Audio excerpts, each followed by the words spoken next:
Хай! Нэгэн үзэгчээс маань хачирхалтай бөгөөд ер бусын гэмээр үзэгдлийн талаар хонголт нэгэн залууд тохиолдсон ер бусын аимшигын бичлэг над руу илгээсэн байгаа. Ингээд хэдвүлээ бичлэгээ үзцгээе.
Сайн байцгаана үзэгчтэй. Бид энэхүү төслөөр учир битүүлэг далдын хүчинд автагдсан бодит үйл явдлуудын тухай нүдэнд харагдаж чихэнд сонсогдох үс баримт нотолгоог эрэлхийлэн хүргэх юм.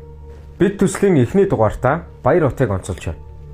Энэ залуу ганцаараа амьдардаг бөгөөд түүнд тохиолдоод байгаа учир битүүлэг далдын хүчнээс хамааралтай гэж болох үс зүйлс нь шөнө бүр давтагддаг болоод нэлээдгүй хугацааг өнгөрөөжээ.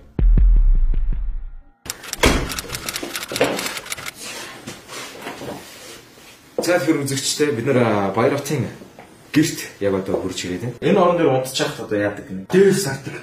Төрөл хүн юм дарж байгаа ш хөдөлгөх хэцүү. Зуур таацыг. Тэгээд унтчихад юм шиг ортох. Тэгээд гаднах хажуу хурш айлын чинь юм уу те хаалганууд нэг манай гэрч гэсэн анзаардаг л да. Хүчтэй нэг саваар хаагдах үед нэг чичиргээ үүсдэг ч юм уу те. Тэгэхээр ийм байрлалтай одоо ингээд нөлөөлсөн байгаа эдгээр хөнгөө ингээд ярьснаас биш хүний ярьсныг үүсгэж би танд худлаа яриад тий цаг цаа гаргаад ингээд явна гэж байхгүй шүү дээ. Гэхдээ ер нь бол худлаа ярьсан гэж байгаа юм биш. Зүгээр биднес тийм. Таахад чи одоо энэ хаалга. Тэгэхээр таах одоо ингээд ай дуурт юм шүү дээ. Тэгээ одоо энэ юунууд бол хөдөлгөөн мэдрэгддэг шүү дээ. Бид нар тэрс яг нэг дуурт үүсгэж хаалга айн дуурт үүсдэг. Гэхдээ яг ийм үүдэндээ угсаа юм юу байрлал гэж байна. Тэгэхээр за ер нь ийм байна. За ер нь ийм байна баяр та. Баяр Утын ярьж байгаа хачин жигтэй зүйлс үнэхээр үнэн эсвэл худлаа гэдгийг бид бүхэн нотолохын тулд Баяр Утын гэрт хяналтын камерыг суйрлуулахаар болсон юм а. Сүнс хий үзэгдэл гэх зүйлс үнэхээр байдгүй. Хэрвээ тэд нар байдаг бол бидний амьдрал яг яаж нөлөөлдөг вэ?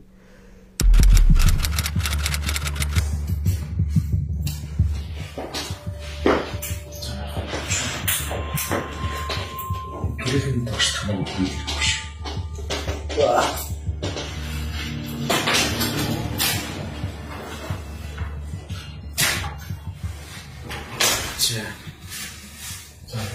За бид нэр орж ирсэн. Баяр Утын гэрт нь орж ирээ. Тэгэхээр Баяр Утын гэрт нь бид нэр ажиглалтын камерыг суулгаж 3-7 хоногийн турш өнгөрсөн нууцаар ажиглалтыг явуулахаар болж байна.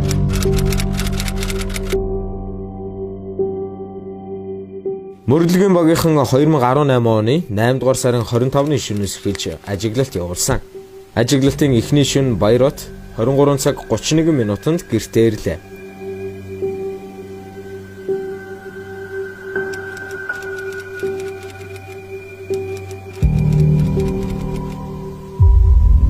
Шөнийн тэг цаг 40 минутанд угаалгын өрөөний гэрэл учир битүүлэг байдлаар аслаа. Баяр Ут энэ үеэр унтаж байсан болохоор гэрэл асныг төдийлөн анзаараагүй байх. Эхний шөнө үүнээс өөрөөр анхаарал татах зүйл болоогүй юм. Ажиглалтын 2 дахь шөнө.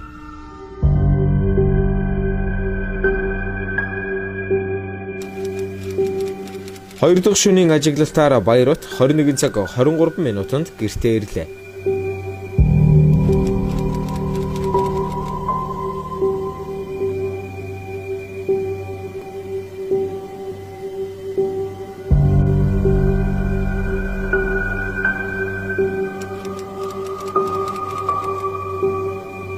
Шөнийн тэг цаг 24 минутанд зураг таслаа.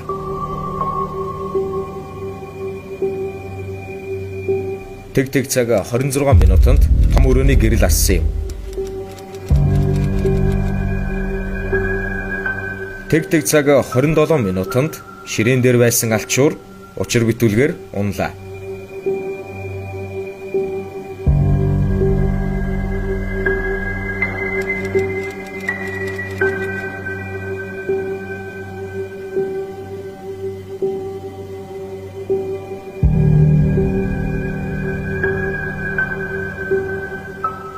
Тэг цаг 29 минутанд Баяр хотын хүнжил өөрөө татагдсан юм.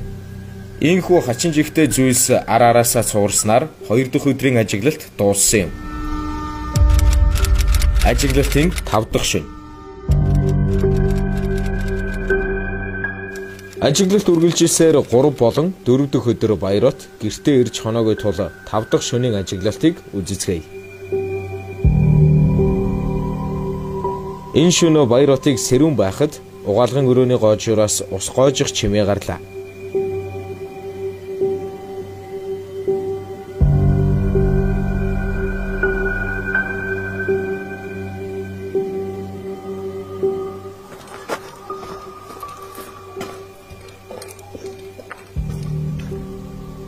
Ажиглалтын хугацаанд тохиолдсон энэ бүх үйлдэлүүд бидэнд хачирхалтай санагдсан тул бид бүх материалуудад нэмэлтшүүлэлт хийсэн юм.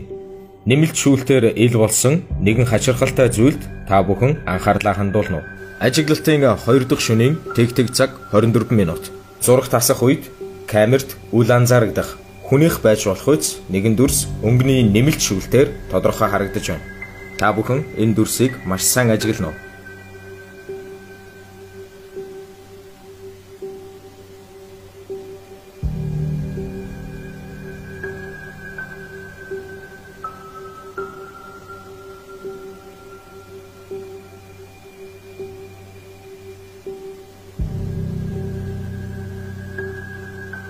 Өнгөний нэмэлтшүүлэлтийн явцад ийм үзэгдэл хэд хэдэн удаа анзаарагдсанаас та бүхэнд хамгийн тодорхой буусныг нь харууллаа.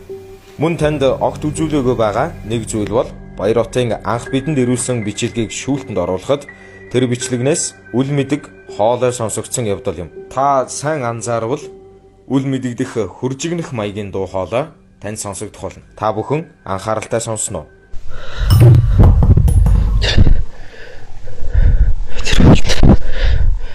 Дахин давтаж явуулъя.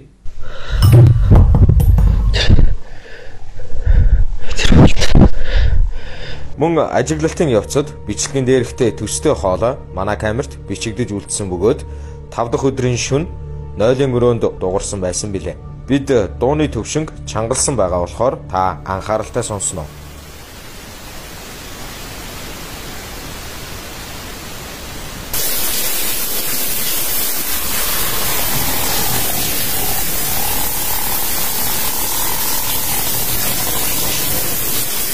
Бичлэгийг дахин давтаж явуулъя.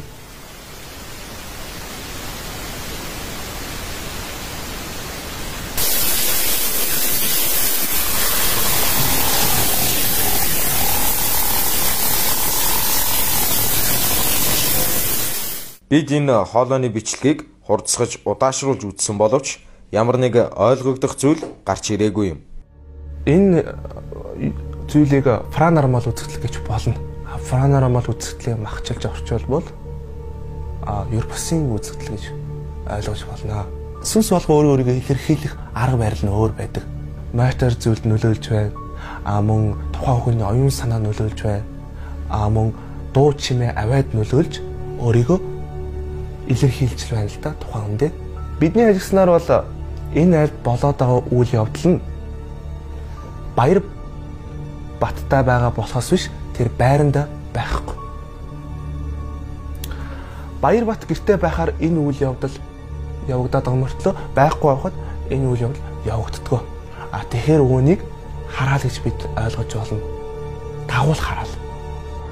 Бид түнтэй ярилцсны эцэст Баяр хотын амьдарч буй байранд асуудал байхгүй. Харин тэрээр ойр дотны хэн нэгэн хүнтэйгээ муудалцсанаас болж энэ бүх асуудал Баяр хотод тохиолдсон байж болзошгүйг бидэнд хэлсэн юм а. Тэгээд найзтайгаа за сүүлд нь харгалдахад бол манайд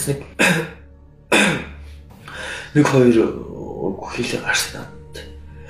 Тэр үед би жоохон хаалцсан байсан болохоор сайн ойлгоогүй. Тэгтээ тэр үг нь болохоор араа харж яваарай.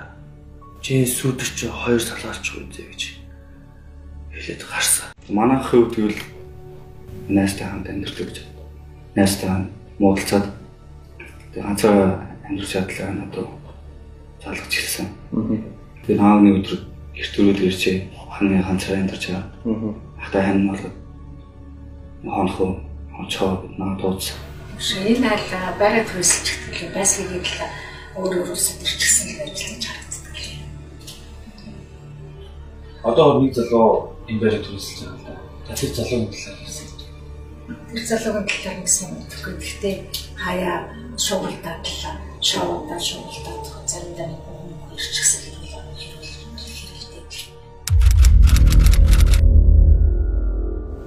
Өдрөө хоцоор гэсэн хоцны холбогдох боломжгүй байсан. Тэгээд би байцаагтай холбоо бариад тэгсэн чинь нэг дугаар өгсөн. Тэгсэн чинь нэг дугаар тэр дугаар залгасан чинь ихэд нэг манай завсан. За. Тэгээд баяраа отоноо гэд тэгсэн. Тэгсэн чинь өөдөөс залгасчихсан. За бидэнд байгаа мэдээллийн дагуу бид усны дугаар руу залгаад заах нь.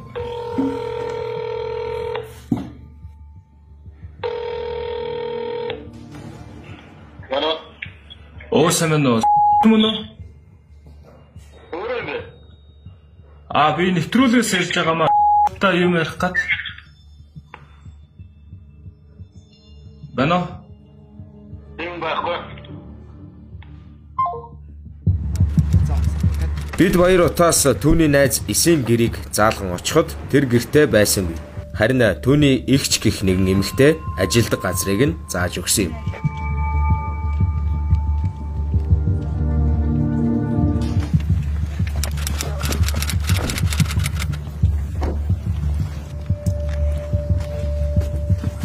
Сайн байна. Тэ өөрөө юм биш үү? Тэ би тантай өдөр ярьсан. Өдрөө ямар хэрэг ирлээ? Тэ бид нэр баяраатай нэг юм тохиолдоод тэ баярын талаар юм ярих гэдэг л да. Өдрөлсөн хүмүүс байгаа. Юу камер? Бөгөөг шин зүгээр нэвтрүүлэг юм ийм байхгүй. За тэгвэл камерг бол ярьчих шүү. За камер зарчихсан. Гарчихсан. Баяр хотын найз Эстэй ярилцаж тохиролцсны үндсэн дээр түүний царай болон хувийн мэдээллийг нууцлан болсон явдлын тухай тодруулахаар болсон юм а. Баяр хотоор хамт амьдардаг байсан юм а. Сүүлд нэг шүүгэн болтой тэрээс ассан. Би тэгээ уурандаа юм санаад нэг тэмдэг мөдгийг авчихсан. Нэг жоох шоглуулж гэж бодсон. Тэгэд ямар нэгэн юм бодохгүйгээр шууд тохойн сэтгэл зүгээрээ. Үгүй яг үндэ муудалсан шалтгааныг баярт манай найз хүнтэй явуулдаг байсныг би мэдээд тэр хоёр хоорондоо тэрнээс олж нэлээ шүүхэн муудалцдаг. Та тэр хүн дээр босч чадвар хийхсэн юм а. Буцаах юм уу хариулах тийм арга чарга байхгүй. Одоо ч би яг юу гэж хэлэх юм. Болиудад өгөөч гэж хэлдэг юм шүү дээ. Найзынх нь таамаглаж байгаагаар түүний хийлгсэн хараалаар баяр хотод тохиолдоод байгаа энэ бүх зүйлс болж байж магадгүй юм. Бид түүний зааж өгсөн хаягаар тухайн айлыг олж очин дараагийн арга хэмжээг авахар болсон юм а.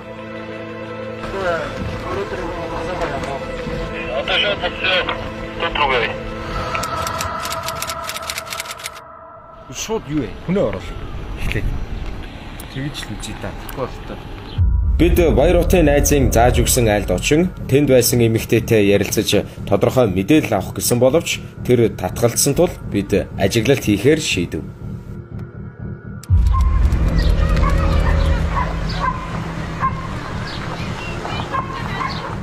Эхний өдөр оройн 17 цагийн үед машинтай хүмүүс ирлээ.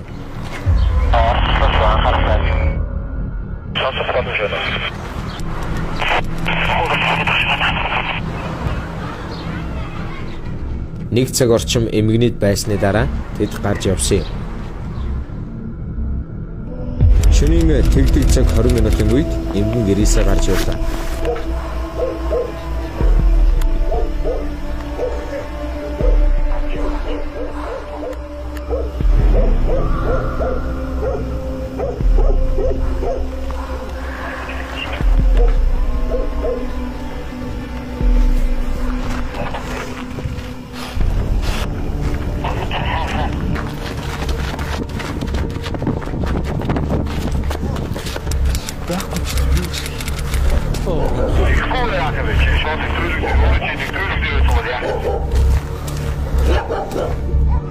Бид энэ үед бэлтгэлгүй байсан тул дагаж байгаад алдсан юм.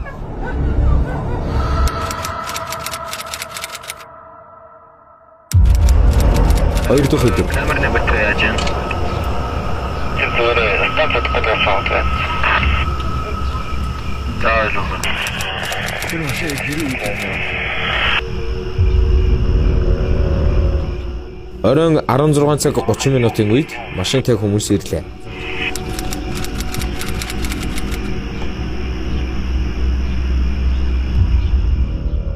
Тэд 3 цаг орчим болоод гарч явсан юм.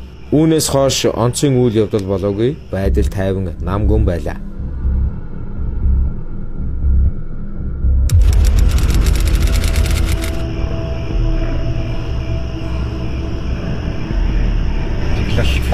Үргэлжилж байгаа.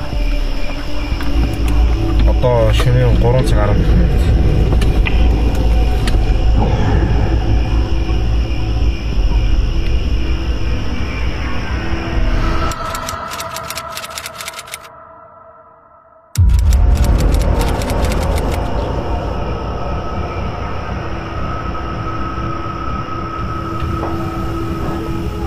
За одоо 12 цаг 20 минут. Болж байна.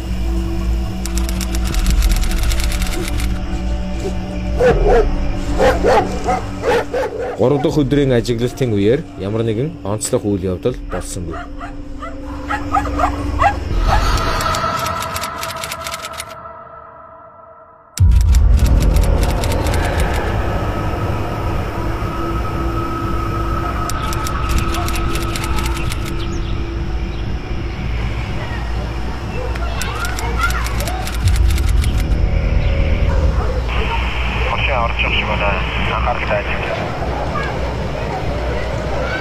Тав дахь өдөр 18 цагийн орчимд машинтай эмэгтэй ирэн удалгүй буцлаа.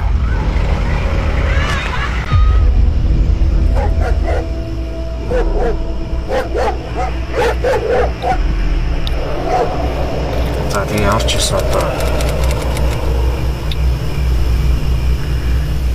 Гэрлүү нь чимээгээр одоо идэв хүрээ. Байгууллагад хэлж.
Ажилтны багийнхаа болцсон уу?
Билгөө.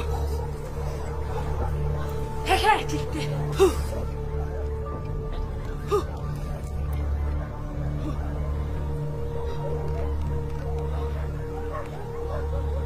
Билгөө.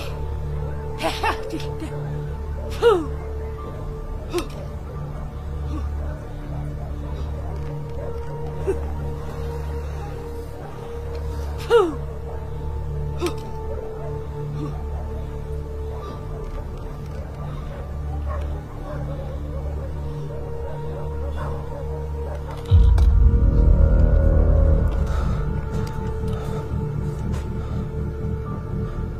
Тачаашаал хотлогч юм.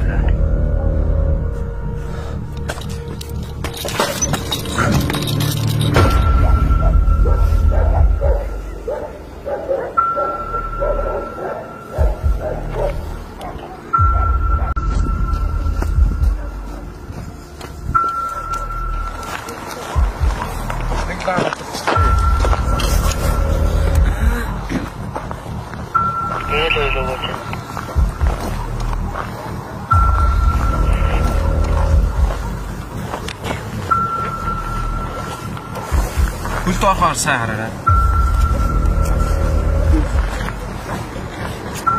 Гэр тусах. Энэ заавал болсноос хатах байх шүү дээ. Энэ юу?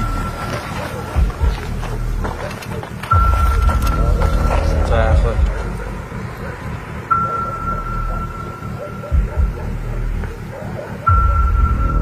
Үзүүн уулцсан шүү.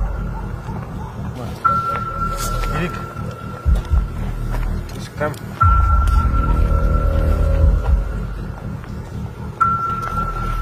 За город үлгэр тайм давж байгаа шүү. За бид нэр юу байрлал гоолчлаа. Алдаж болохгүй шүү.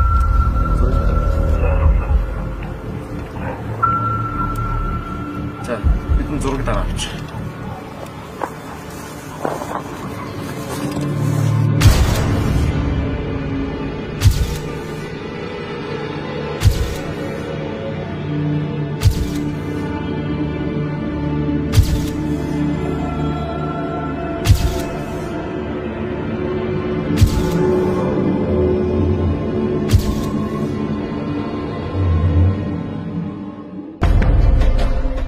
Энэхүү бид энэ бүх хугацаанд мөрлөг хийсний үндсэн дээр Баяр-Отыг айдаст автуулаад байсан хачин жигтэй зүйлс ямар учир шалтгаанаар өөрт нь тохиолдоод байсныг олж мэдсэн юм. Мэдээж хэрэг хараалж чадахыг хариулна гэдэг хараахтайгаа адил хүслийн төдийд болчих асуудал биш учраас сүн судлалын академи болон мөрлөгийн багийнхан бид ч Баяр-Отод туслах арга замыг эрэлхийлсээр байна. Хүүхдээ амтны шигзмээр хийдэг. За энэ хараал нь яг манжийн дарлын үед манайд хэрэглэгдсэн байж магадaltaй.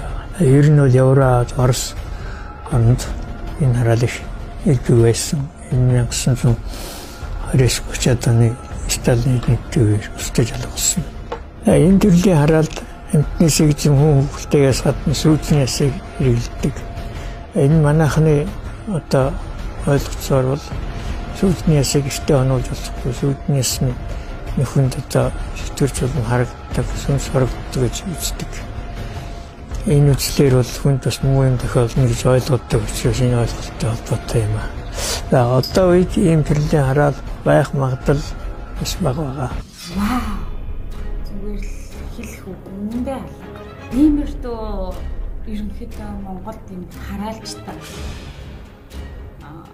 ерөнхийдөө иймэрдүү аимшигтай зүйлс хэр олон болдог бол. Энэхүү асуултын хариултыг та нартай үлдээе.